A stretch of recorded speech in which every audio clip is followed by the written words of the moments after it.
So just to set the stage, and I know that you are like neck deep in all this, but let's do Steele Dossier 101 and assume our guests are not, our audience not as up to speed. You were working for Devin Nunes at the time, and you see the Democrats going nuts with Trump collusion, Steele Dossier, this guy, former spy, he says Trump has a P-tape, and Putin's got compromising material on him, compromat, and Steele is to be trusted. He's this former British spy, and we know he really knows his stuff about Russia, and this is how it was fed to us. And Trump was behind Russia's the leak, the WikiLeaks documents that got the DNC's emails and so on. Trump orchestrated it all, and that his connections with the Russians go back years and years and years. This is my thumbnail sketch of what was in the media back then based on the Steele Dossier and others. So you're working for Nunes, and you guys say like, no. No, not really. And just walk us through, when you came out with that report with Nunes, basically what your pushback was on the narrative back then. And this is in the midst of it all, when everybody's buying it. Absolutely. So that was one of the best thumbnail sketches of Russiagate I've ever heard. So you should take that on the road. But as a former federal prosecutor, former public defender who tried 60 jury trials to verdict, criminal trials, and as a former intelligence officer, before I went over to Devin and led the Russiagate investigation, one of the reasons he brought me over was my background. And he said, how do we take this thing on? And I said, there's a couple ways to do it. One, we got to follow the money. Someone paid for this thing, so we have to use that as avenue A.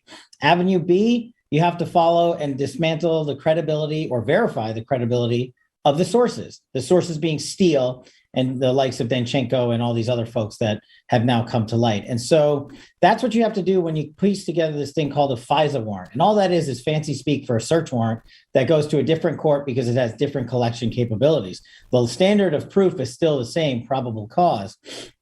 And what you have to do is say, hey, do these people that Steele used, and is Steele himself credible? Does he have any biases? And who paid for it? Where did the money come from? Did it come from his opponents? Did it come from his supporters? And was the FBI and DOJ at fault for any of the information? Did they fail to disclose evidence of innocence and some of these biases and credibility? So those were the— And just to jump in. So because it's like, hey, Christopher Steele needs to get paid. He's not doing this out of the goodness of his heart. So let's find out who paid him. And secondly, who did he give the information to? Well, FBI, DOJ, they, like reporters, are supposed to be super skeptical when somebody comes to them. And especially if they might, in a case like Christopher Steele, have reason to believe that the person bringing it to them has deep ties to a candidate running for president who hates the other candidate running for president, about whom the negative information is, right? So it's like red flags everywhere. You're sitting in front of a red flag right now. It happens to be our American red flag. This is the old-fashioned red flag that a reporter, the DOJ, the FBI should have had all over them saying, holy shit, this is a hit job. It's a hit job by Hillary on Clinton, on Trump, move on. But boy, did they go another direction. Yeah, look, they just didn't want that narrative to be true. And Devin and I had an agreement. Whatever we found, we were going to put out. We didn't know what we were going to find back then. We didn't know we were going to find the DNC and Hillary paid $10 million to the lawyers to buy Christopher Steele and Fusion GPS and then corrupt the FBI into the biggest political scandal in history. We didn't know we were going to find their sources hated President Trump or then candidate Trump. They combined together with the political hacks like Adam Schiff to put out this narrative with willing participants in the mainstream media to lie to the American public. And let me jump in again. Let me jump in because I want to keep it 101. I want to keep it 101. So on that front, Christopher Steele openly hated Donald Trump and didn't want him to be elected and said that to basically everyone. The FBI knew that. The DOJ knew that. But they went in to get this FISA court warrant, this sort of secret court that gives you warrants on somebody that you need to spy on as, you know, our intelligence services, because they might be bad and you can't really notify them. You know, if you think it's an actual bad guy, you don't want to give him a heads up. You're going to bug his house.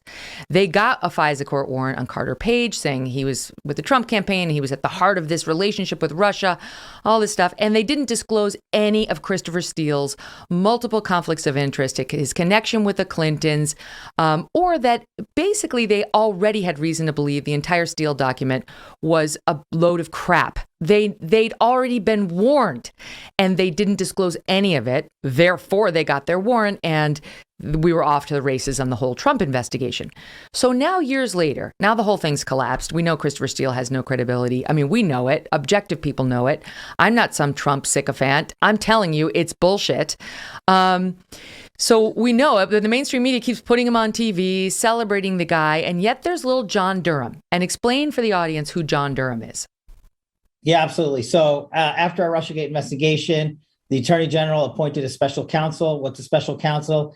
It's a lawyer who's charged with leading a high-profile investigation that can't be run within the Department of Justice itself. John Durham comes online, career federal prosecutor, comes in and investigates Trump-Russia collusion narrative, and also investigates the investigators, the people in the FBI and DOJ, like Comey, McCabe, Strzok, Lisa Page, who helped perpetuate this fraud, not just the Christopher Steele's and Fusion GPS of the world, but he's looking at everything. And fast forward to today, he's now issued 3 indictments, which I think speak to the entire Russia collusion narrative. One against the FBI lawyer. He caught an FBI lawyer lying to a federal court to get the FISA warrant on Carter Page. 2, he got Sussman in an indictment. Sussman, the lead Democratic lawyer who was paid all that money that we talked about. He's been indicted to the FBI for helping perpetuate the Russia collusion narrative based connected on the to Hillary's campaign. Mm-hmm.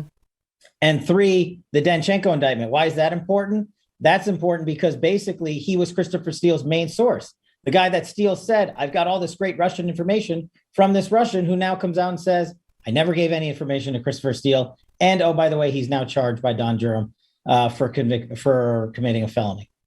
Yeah. Okay. So nobody's heard the name Igor Danchenko, but he's pleaded not guilty to having lied to the FBI. That's what he's being charged with, having lied to the FBI, not so much like having lied to Christopher Steele or sort of being part of this collusion in the first place to come up with a phony narrative, but having lied to the FBI about it. So explain exactly why this further undermines the Christopher Steele dossier.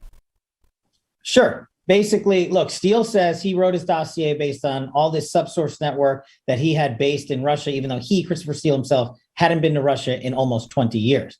The main source of the dossier, the book against Trump, was this guy, Igor Danchenko.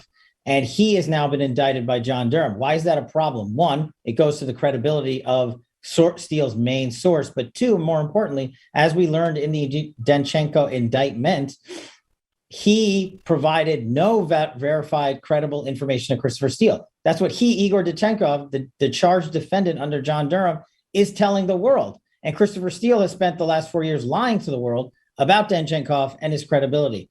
So he got caught, and now the world sees that his dossier is based on not verifiable information, and the source said it's total BS. And he's not the only one. Sergei Milyan came out, another source that Steele said was in the dossier. And now it's been proven, and the Washington Post had to issue 3 redactions from their years of reporting where they said Steele was using Milyan as a source for the dossier. Enter John Durham. John Durham proves that Steele never used Milyan as a dossier and that Steele lied about it. So it's another big credibility problem.